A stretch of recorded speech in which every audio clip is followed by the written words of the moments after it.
Bharat Ratna doctor Bhimrao Ambedkar को कोटि कोटि नमन। ये कार्यक्रम डॉक्टर भीमराव अंबेडकर के जीवन पर आधारित है, जहां भारत की जनता के प्रति उनके योगदानों को पूरी सजगता से चित्रित और रेखांकित करने का प्रयास है। कार्यक्रम में दिखाई गई घटनाएं लब्ध प्रतिष्ठ पुस्तकों से ली गई हैं। इस कार्यक्रम के जरिए चैनल की ओर से एक विश्वसनीय, सजग और सकारात्मक प्रयास है कि डॉक्टर बाबा साहेब भीमराव अंबेडकर के जीवन की संघर्ष यात्रा एवं गौरव गाथा पूरे आदर के साथ घर घर पहुंचे और उनके योगदानों से सभी संपूर्णता में परिचित और आह्लादित हों। एक मजबूत और प्रगतिशील राष्ट्र बनाने के लिए यह जरूरी है कि वहां हर विचारधारा के लोग हो, सबको अपनी बात रखने का अधिकार हो। विभिन्न मत से ही प्रजातंत्र का अस्तित्व रह सकता है।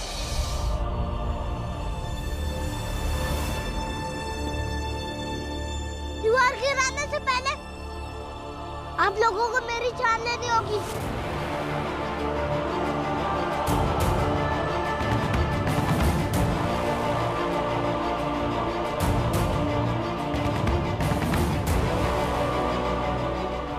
अब तोड़ दो इस घर की दीवार को और मार डालो इन बच्चों को।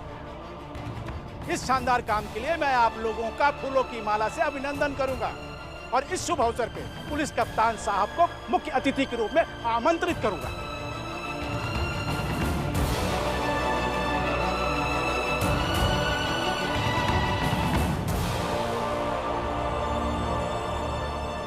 चलो।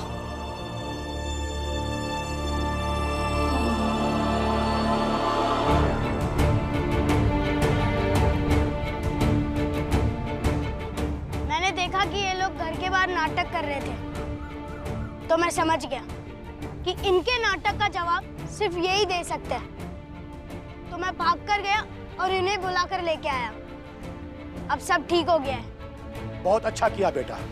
बेटा, तुमने इनके नाटक का जवाब बहुत ही अच्छे तरीके से दिया। इसे देखकर मुझे बहुत ही अच्छा लगा और मैं बहुत खुश भी हूं। कोई तो इनसे सवाल पूछने वाला आया। बार बार सदियों तक सवाल पूछे जाएंगे, तभी तो पाखंड के चंगुल से धर्म आजाद होगा। बेटा, ऐसे ही सवाल पूछते रहना। व्यक्ति को जीने के लिए धर्म चाहिए। पाखंड से मुक्त धर्म को व्यक्ति जीने लगता है तो जीवन बहुत ही सरल हो जाता है। अच्छा, अब मैं चलूंगा।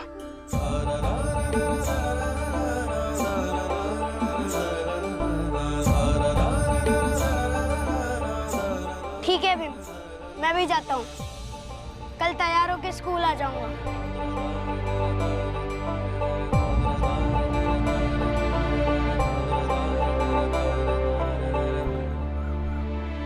मैं तो पूछूंगा सवाल, बार बार पूछूंगा, चाहे जो हो जाए।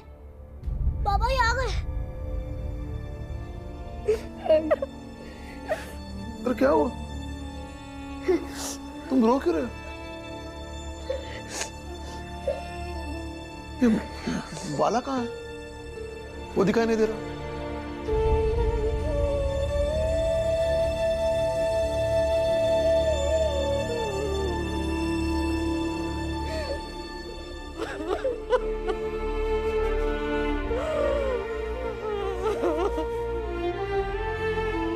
दीदी बताइए तो सही। अभी आप लोग जैसे इलाज के लिए निकले, वैसे बाला घर छोड़ कर चला गया।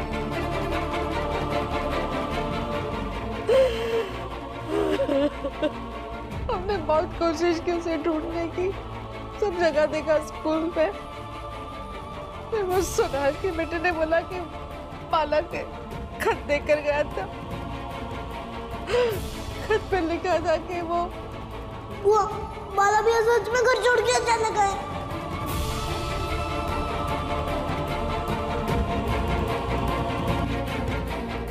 अधर्म ने इनके घर के अंदर जन्म लिया है, इसलिए अधर्म से जन्मी बुरी शक्तियों को इनके घर से बाहर निकालना होगा।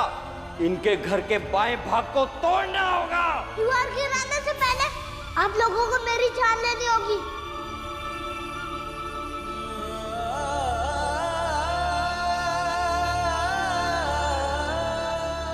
बाबा, तो चिट्ठी दी है बाला भैया ने हम सबके लिए।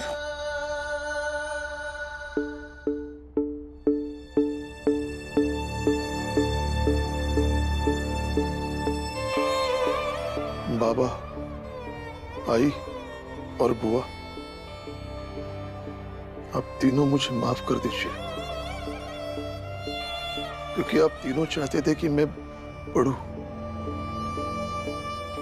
पर मैं अब पढ़ नहीं पाऊंगा। आनंद, मैं भीम की शिक्षा यात्रा में साथ नहीं रह पाऊंगा, मगर तुम रहना। और भीम,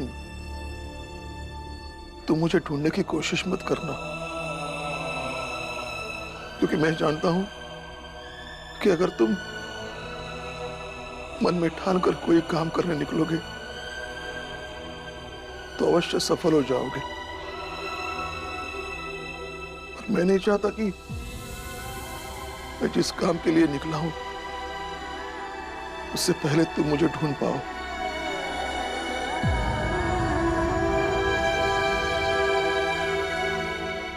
जब मैं इस लायक बन जाऊंगा कि बाबा की मत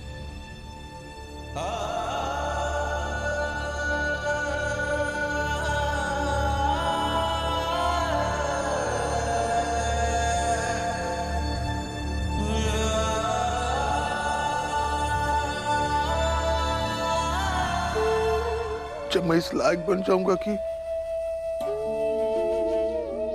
बाबा की मदद कर सकूं,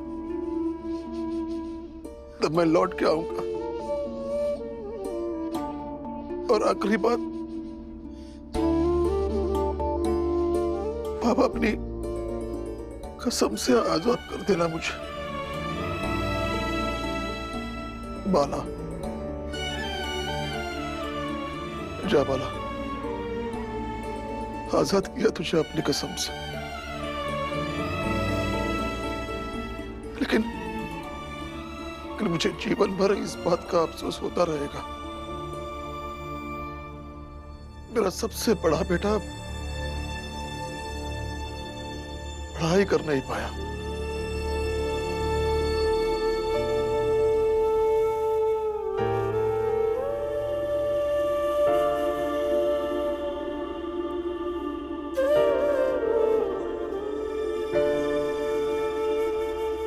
जा बेटा,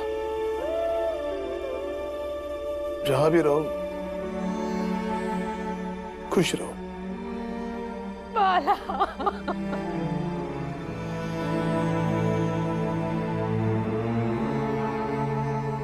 आई रो मत, बाला भी मिल जाएंगे। आई, आप चिंता मत करिए, हम सब मिलकर ढूंढेंगे ना बाला भैया को। नहीं आनंद, अब बाला को ढूंढने कोई नहीं जाएगा। क्या पता बाला की किस्मत उसे इसी बहाने कहीं और पहुंचाने चाह रही होगी।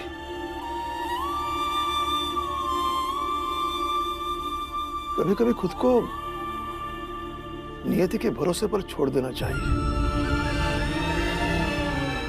क्योंकि नियति हमेशा आदमी का बुरा नहीं कर सकती, कभी कभी अच्छा भी करती है। बस भाभी मत रो, हमारा बाला समझदार है। आप लोग भले ही इस मामले को गंभीरता से नहीं ले रहे हैं, लेकिन यही सच है कि सतारा पर बुरी दृष्टि पड़ चुकी है। शीघ्र ही सब कुछ नष्ट हो जाएगा, बर्बाद हो जाएगा सब कुछ, और वो सब होगा इस रामजी सतपाल के अधार्मिक कार्यों की वजह से। हाँ दोस्तों, बात तो सही है। सही है, झूठ मूठ का लोगों को डर दिखा करके अपनी सत्ता को काबिज रखो। वहां दाल नहीं गली तो यहाँ डर दिखा करके अपनी दाल गला लो। वाह रे धर्म के रक्षक, वाह। तो फिर क्या किया जाए गुरुजी, आप भी कोई उपाय बताइए। इन बुरी शक्तियों को शीघ्र शांत करना होगा। गांव में यज्ञ करवाइए, स्वर्ण मुद्राएं दान करिए, तब जाके कहीं कल्याण होगा, अन्यथा इस घोर अनर्थ से कोई नहीं बचा पाएगा आप लोगों को। बाकी आपकी मर्जी, मैंने जो उपाय बताना था बता दिया है। ऐसे ही विचारों से स्वर्ण मुद्राएं छीनते रहिए, धर्म के नाम पर इन्हें डराते रहिए और ठगते रहिए, लेकिन भगवान तो सब कुछ देख रहा है ना। आखिर ये स्वर्ण मुद्राएं तो आप ही रखेंगे ना। गुरुजी सही कह रहे हैं। बिल्कुल सही बात है गुरुजी की, बिल्कुल सही कह रहे हैं ये। तो क्या कहते हो गांव वालों, ये क्या करें? हाँ, यज्ञ तो जरूर होगा। हम भी बुरी शक्तियों को खत्म करना चाहते हैं। तो फिर क्या है, हम सब मिलकर के करते हैं ना यज्ञ की तैयारी शुरू। अरे अनाज संपत्ति बेच देते हैं, स्वर्ण मुद्राएं अर्जित करते हैं, और गुरुजी ने जो शांति का उपाय बताया है वैसा करते हैं। इसी में हम सबकी भलाई है। हाँ हाँ हाँ, यही करते हैं। चलो भाइयों, चलो चलो चलो।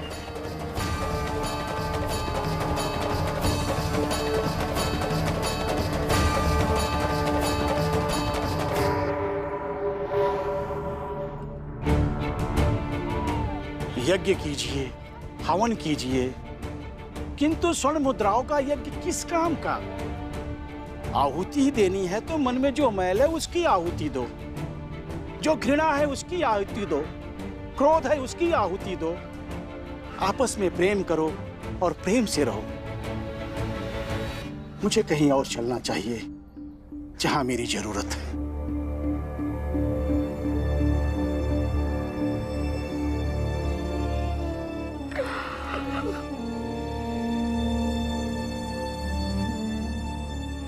शांत हो जा, शांत हो जा। मैं समझ सकती हूँ, हमारी जिंदगी में तो दुख ही दुख लिखे हैं, लेकिन बांट लेंगे तो जीना आसान हो जाएगा। भला जहां भी रहे, हमारी दुआएं हमेशा उसके साथ रहेगी। इस तरह से रोती रहेगी तो तेरी तबीयत खराब हो जाएगी। डॉक्टर ने क्या कहा? अभी क्या कहा डॉक्टर ने? आई बोलो ना। दिए, दवाई दे दिए। कहा 6 महीने तक लेती रहूंगी तो ठीक हो जाऊंगी, बाकी सब बातें अच्छी। दीदी दिल नहीं होता ठीक होने का। आई हम भी तो है ना। हाँ बेटा तू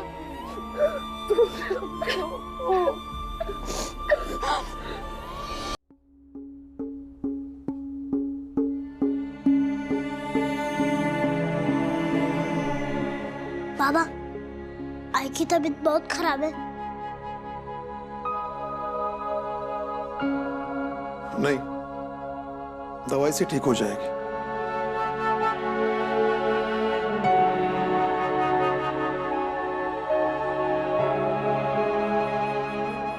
बाबा, बाला के बारे में कोई बात नहीं। लेकिन बाबा कुछ और पूछना है।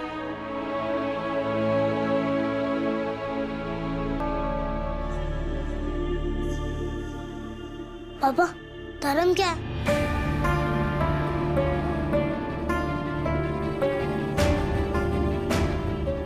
और जीने के लिए धर्म का होना क्यों जरूरी है?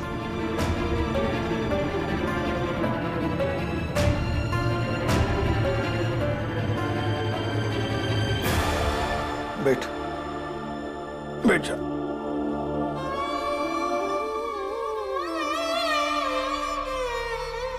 भीम बेटा, एक जैसी मान्यता रखने वाले लोगों की वो मान्यता ही उनका धर्म है। और हाँ, जीने के लिए धर्म का होना भी जरूरी है, क्योंकि ईमानदारी से पालन किया गया धर्म जीवन को सरल और सुखमय बनाता है। ये लोगों में प्रेम और भाईचारा बढ़ाता है।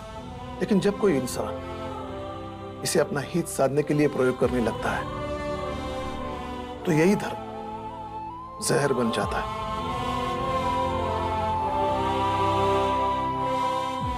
बाबा, पाखंड क्या है? धर्म से लोगों को डराकर हर बात अपने हिसाब से मनवाने की साजिश।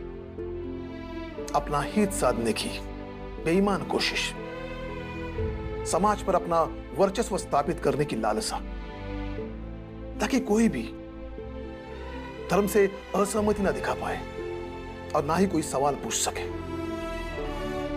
इसके लिए तरह तरह की युक्तियां अपनाना यही पाखंड है। पर बाबा, जीने के लिए धर्म का चुनाव व्यक्ति का अपना अधिकार होना चाहिए ना बाबा?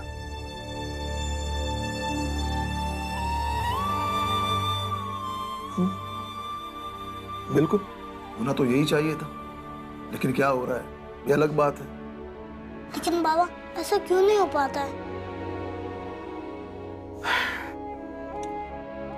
कुछ सवालों के जवाब दो पंक्तियों में नहीं होते भीम।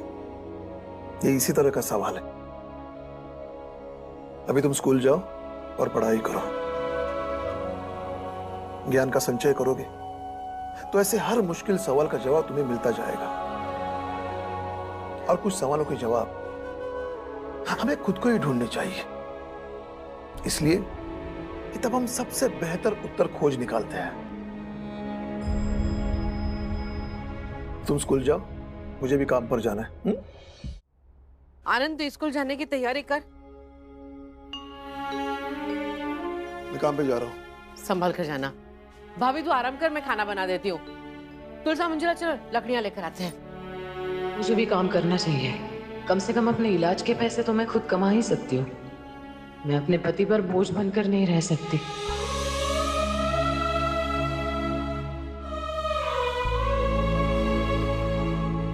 आई, हम स्कूल जा रहे हैं और बाला भैया के बारे में ज्यादा सोचना मत। बाबा का हाथ बटाने के लिए ही तो काम ढूंढने गए हैं। आ जाएंगे जल्दी।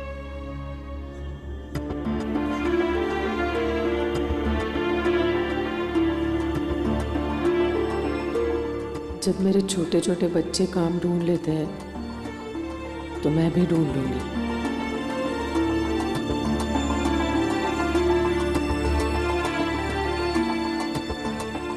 आई,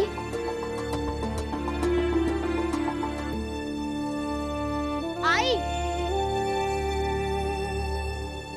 बुआ, आई दिख नहीं रही है, पता नहीं कहाँ चली गई।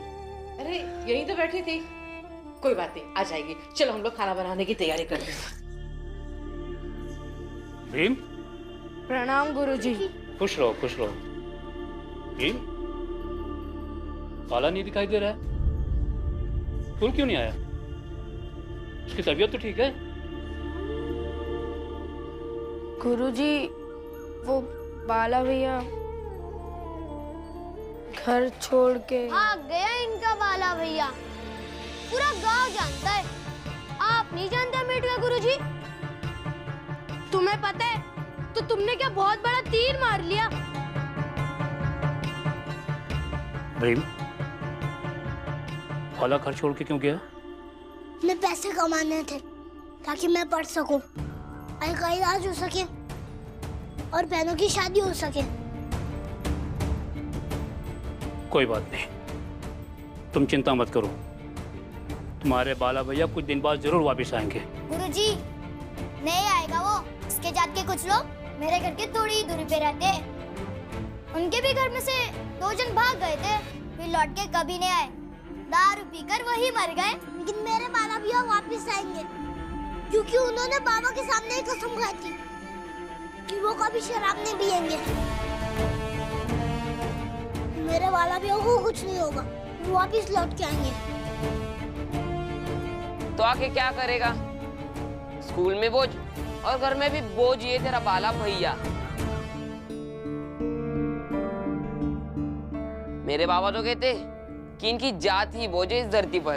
चुप रहो, ऐसी बात नहीं करते हैं। इस तरह की बातें उदंडता मानी जाती, समझ गए? गलत बोलते हैं तुम्हारे बाबा, जाहिलों जैसी बातें करते हैं। दोबारा ऐसी बात करोगे ना तो अभी यही मुर्गा बना दूंगा, समझ गए? चलो जाओ, जाओ अपनी कक्षा में, भागो। डांटने से सच थोड़ी ना बदल जाएगा गुरुजी।